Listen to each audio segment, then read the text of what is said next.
여러분 안녕하십니까?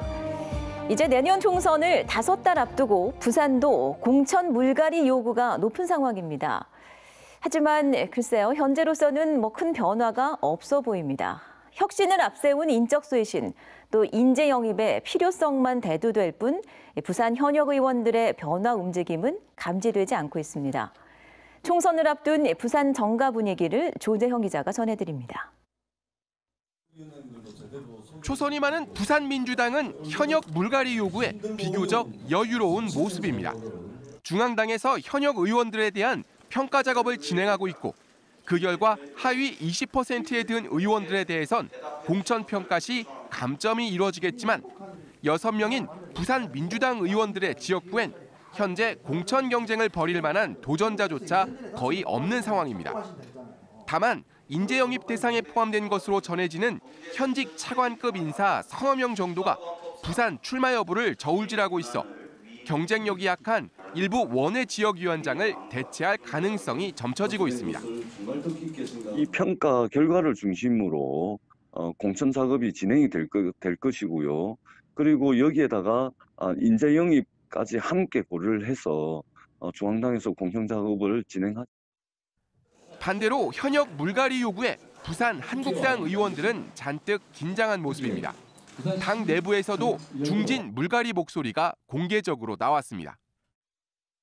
영남권, 서울 강남 3구 등 3선 이상 선배 의원님들께서는 정치에서 용퇴를 하시든가 수도권 험지에서 출마해 주시기 바랍니다.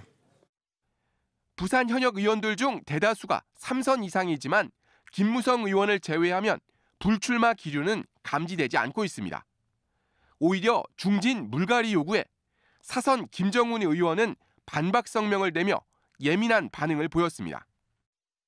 당의 시스템 위에서 제도적으로 만들어지면 그거에 따르면 되는 거지 뭐. 어떻게 누가 나가라 나가지 마라 할 수가 있나요? 그거는 다 유권자 판단하는 문제고 우리.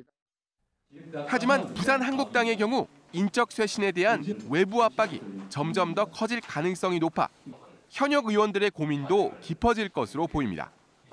한편 부산 민주당은 다음 달 부산 선대위 발족을 준비하고 있으며 부산 한국당은 내년 초가 돼야 총선 움직임이 가시화될 전망입니다.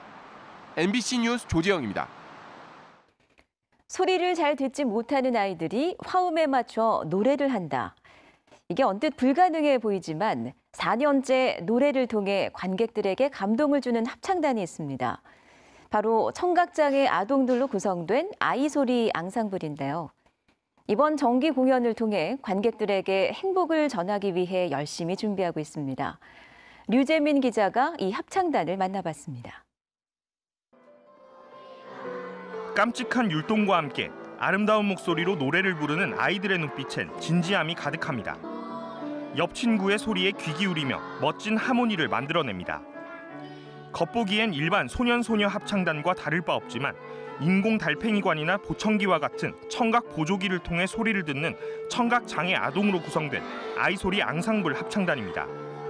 지난 2016년 세계 최초로 창단해 올해로 4년째를 맡고 있습니다. 우리 인공아웃 아이들이 합창단을 통해서 음악 교육을 받고 자신감이 더 생겼고요. 뿐만 아니라 사회적으로도 장애인식 개선을 하는 그런 활동들까지도 지금 하고 있습니다. 이번 공연은 희망을 찾아서라는 주제로 편견 없이 함께 더불어 살아가는 아름다운 세상을 꿈꾸며 즐겁게 노래하는 아이들이 파란 나라의 요정에 잃어버린 희망을 함께 찾아간다는 내용으로 구성됐습니다. 3번의 무대로 나뉘어 파란 나라와 카레, 알라딘 OST 등 대중에게 친숙한 노래들을 선보이게 됩니다. 노래할 때 기분이 좋아요. 더 재밌는 것 같아요. 재미도 2배로 커지는 것 같아요. 공연을 계속 연습하면서 1년 동안 다투고 그랬지만 그래도 연습하고 있어요. 특히 뮤지컬 배우 박소담과 테너 김한이 합창단과 함께 특별한 무대를 꾸밉니다. 합창단은 관객들이 웃음 짓고 행복할 수 있는 공연을 만들기 위해 구슬땀을 흘리며 열심히 준비하고 있습니다. MBC 뉴스 류재민입니다. 지난 8년 동안 부울경 상장 기업의 수가 오히려 줄어든 것으로 나타났습니다. 시가총액도 2조 원 감소했는데요. 여기에는 조선 자동차 부품 등 지역의 주력 업종 부진이 영향을 미쳤던 것으로 보입니다. 정은주 기자입니다. 한국거래소에 따르면 10월 말 현재 부산, 울산, 경남 지역의 상장사는 모두 194개로 8년 전보다 오히려 준 걸로 나타났습니다. 하지만 같은 기간 전체 상장사는 1,900여 개에서 2,200여 개로 늘었습니다. 또 전체 상장사의 시가총액이 500조 원 가까이 는 동안 부울경의 시가총액은 2조 원 가까이 오히려 줄었습니다. 지역 주력 업종인 제조업 분야의 시가총액과 비중이 모두 주는 등 경쟁력이 약화된 게 주된 원인으로 분석됩니다. 주력 산업인 기계장비, 조선 등 전통적 제조업이 경쟁력이 약화되고 있는 상황에서 최근 주식시장 성장을 주도하고 있는 IT, 바이오 산업 기반도 취약하여 부울경 시가총액이 답보 상태라고 보입니다. 부울경 상장사들의 시가총액이 전체 주식시장에서 차지하는 비중도 8년 새 4.7%에서 3.2%로 축소됐습니다. 하지만 내년 상반기에도 부울경 기업들의 전망은 그리 밝지 않습니다. 2013년 이후 이어진 생산 감소세가 올해 상반기 7년 만에 증가세로 돌아섰지만 지역 협력업체들의 실적 반영까지는 다소 시간이 소요되고 일부 자동차 산업의 파업 사태 등의 영향으로 업계 전방위적인 회복까지는 시간이 더 소요될 전망입니다. 미중 무역 분쟁의 불확실성이 여전히 이어지고 있는 가운데 미국의 추가 금리 인하 여부, 국내 반도체 업황의 개선 정도도 국내 증시에 영향을 미칠 걸로 보입니다. MBC 뉴스 정은주입니다. 스마트 항만. 쉽게 말해 자동화된 시스템을 통해서 항만을 운영하는 겁니다. 항만 연관 산업에 종사하는 노동자들 입장에선 이게 생존이 걸린 문제인데요. 자, 그럼 스마트 항만 분야 세계 최고의 전문가들은 이 문제를 어떻게 바라보고 있을까요? 임선은 기자가 전합니다. 부산항은 컨테이너 화물이 세계에서 6번째로 많이 오가는 초대형 항만입니다. 급변하는 물류 환경이 부산항의 위기가 될지 기회가 될지는 아직 알 수 없습니다. 미래를 어떻게 우리가 예측해 볼 수 있겠는가.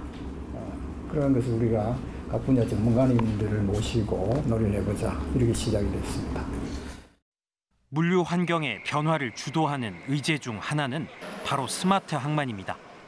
스마트 항만, 예를 들어서 크레인이 무인으로 동작하며 컨테이너를 하역하고 이 컨테이너를 가장 빠르게 처리할 수 있도록 컴퓨터가 각종 정보를 분석해 주는 겁니다. 최소의 비용으로 항만의 능력을 최적화한다는 취지지만 항만 연관 산업에 종사하는 노동자들 입장에선 생존이 걸린 문제입니다. 부산에 모인 스마트 항만 분야 최고 전문가들은 자동화 같은 기술적인 부분에만 골몰해선 안 된다는 의외의 답변을 내놨습니다. Technology is certainly important, but what we're really doing is that we're changing the business and the interaction between people and technology as we move forward. 무조건 사람을 줄이는 게 능사가 아니란 취지의 얘기도 나옵니다. Although I'm pragmatic, it doesn't seem that automation increased throughput by such a significant factor so far. 지난해 항만운송노동연구원은 부산 신항에 무인 자동화가 도입될 경우 터미널 현장 노동자의 88%가 일자리를 잃을 거란 분석 결과를 내놓은 바 있어 이런 전문가들의 의견에 더 귀 기울여집니다. MBC 뉴스 임선응입니다. 오늘 오전 10시 반쯤 사하구의 한 임대아파트 14층에서 가스가 폭발한 이후 집안에 있던 42살 A씨가 1층 화단 아래로 떨어져 숨졌습니다. 사고 당시 폭발로 인해 집 유리와 집기들이 파손됐고 놀란 주민들이 긴급 대피하면서 추가 인명피해는 없었습니다. 경찰과 소방당국은 기초생활수급자인 A씨가 자신의 집 베란다에 불을 지른 뒤 스스로 목숨을 끊은 것으로 보고 합동감식과 유족 진술 등을 통해 정확한 경위를 조사 중이라고 밝혔습니다. 개고기 판매가 금지된 구포 가축시장에서 개고기를 판매했다는 부산 MBC 보도와 관련해 관할 지자체가 해당 업소에 경고 조치를 내렸습니다. 북구청은 보도 이후 논란이 된 구포시장 A탕제원을 조사한 결과 지난달 개고기를 판매했다는 진술을 확보했으며 곧바로 1차 경고 조치를 내렸다고 밝혔습니다. 부산시와 북구청은 지난 7월부터 상인회와 맺은 협약에 따라 개고기를 판매하지 않는 조건으로 상인들에게 매월 313만 원씩을 지급하고 있습니다. 금융 재테크 종합박람회인 2019 부산 머니쇼가 오늘부터 사흘 동안 백스코 제2전 시장에서 열립니다. 이번 행사에는 BIFC에 입주한 금융 관련 공기업 15개사와 은행, 재테크, 부동산 관련 기업 등 75개 업체가 245개 부스를 차려놓고 금융과 재테크 관련 정보를 관객들에게 제공합니다. 금융과 재테크, 부동산, 증권 관련 세미나, 금융공기업 채용 설명회 등도 행사기관 개최되고 세계화폐박물관이 주관하는 화폐로 떠나는 세계여행 특별전 등 부대 행사도 다채롭게 마련됩니다. 부산의 향토기업인 동성화학이 창립 60주년을 맞았습니다. 동성그룹은 오늘 창립 60주년 기념식에서 친환경 시대를 맞아 글로벌 수준의 친환경 화학 소재 기업으로 성장하겠다는 내용의 100년 기업을 위한 새로운 비전을 발표했습니다. 지난 1959년 설립된 동성화학을 모태로 한 동성그룹은 고분자 정밀 석유화학에 이어 복합 소재, 친환경 에너지 등 소재 전문 기업으로 성장했습니다.